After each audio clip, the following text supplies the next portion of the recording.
Ladies and gentlemen, welcome to my series where I'm taking a look at all NBA teams to give viewers an understanding on how I think their teams will perform this upcoming season. The team we'll be taking a look at today is the Dallas Mavericks. So the Mavs really struggled last year, where they finished with just 38 wins and finished 11th in the conference. And this is on the heels of making the conference finals the year before, so definitely a very frustrating season. And when you consider the fact that they had acquired star guard Kyrie Irving from Brooklyn, it's hard to fathom and understand why the team did so poorly.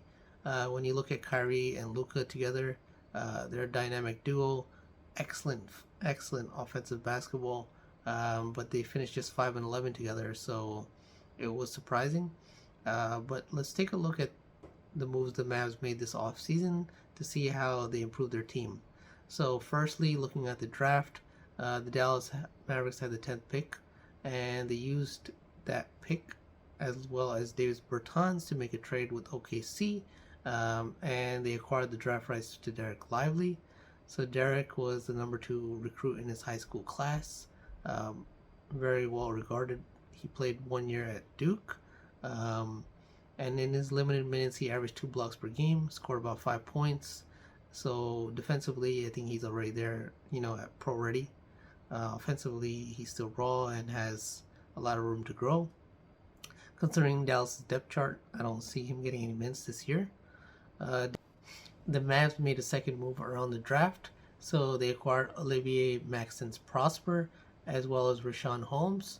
So they were able to acquire Richaun Holmes without sending anything back, because when they made the move for Davis Bertans, they acquired an $18 million trade exception, and Richaun Holmes' salary fit into that exception.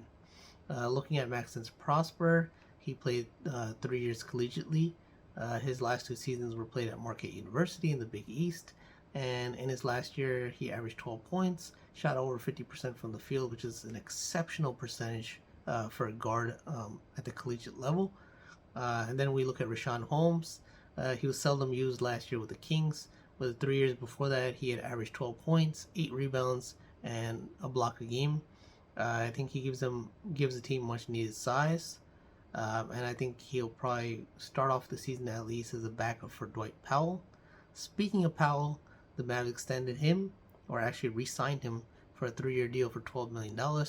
Powell has been uber efficient forward center for the team for many years now, I think since 2014. He adds a lot of value because he's a guy that never needs the basketball, but he can score, he can defend, excellent rebounder, so great deal for the team. The Mavs then made a very big move where they re-signed Kyrie Irving to a 3-year, $126 million deal. It was a bit surprising for many people around the league because they felt like there was not a lot of competition for Kyrie's services. In terms of basketball acumen, skill set, IQ, Kyrie is among there with some of the best in the game, but some of his off-court issues have limited his market. So some people really thought they could get him for just maybe 2 years. But good move by the Mavericks. They'd invested a lot in that Kyrie Irving trade. Getting Kyrie locked up and happy will pay dividends big time for the Dallas Mavericks. Another move made by Dallas was to acquire forward Grant Williams from the Boston Celtics. So they sent out a first-round pick as well as 3 second-round picks and the service of Reggie Bullock, and they were able to acquire Grant, and they gave him a 4-year, $53 million contract. I think in terms of contract value, extremely fair. Grant Williams has shown that even as an undersized 4, he can play the role of a stretch 4. He shot about 40% from 3. Also a very good defender, so bring that toughness that Dallas really lacked last season. And I think he'll really help stretch the floor, especially times where Luka or Kyrie are driving to the basket and the defense collapses. He's definitely going to get a lot of good open looks. Dallas also made another move to improve their shooting this offseason when they signed Seth Curry to 2-year, $8 million deal. Seth had last played for the Brooklyn Nets, where he was playing in a limited role. I think this is a great move, as Seth is one of the best 3-point shooters in NBA history. He has a bloodline for shooting, and he's just prolific. So excellent move by Dallas. They get him at a very low uh, salary, um, and they continue to just improve that area of shooting, which was really a weakness for them. And then Dallas made some key moves to sign three veterans minimum players. They signed Dante Exum as well as Derrick Jones Jr. and Markieff Morris. Dante Exum, who hails from Australia, as some of you may know, he was very highly regarded. Was a lottery pick for the Utah Jazz, but injuries and he just was never able to live up to the hype. The last couple of seasons he spent playing overseas, but he's back in the NBA. I think he'll compete for the backup point guard role with Jalen Hardy, and really happy to see him back in the NBA.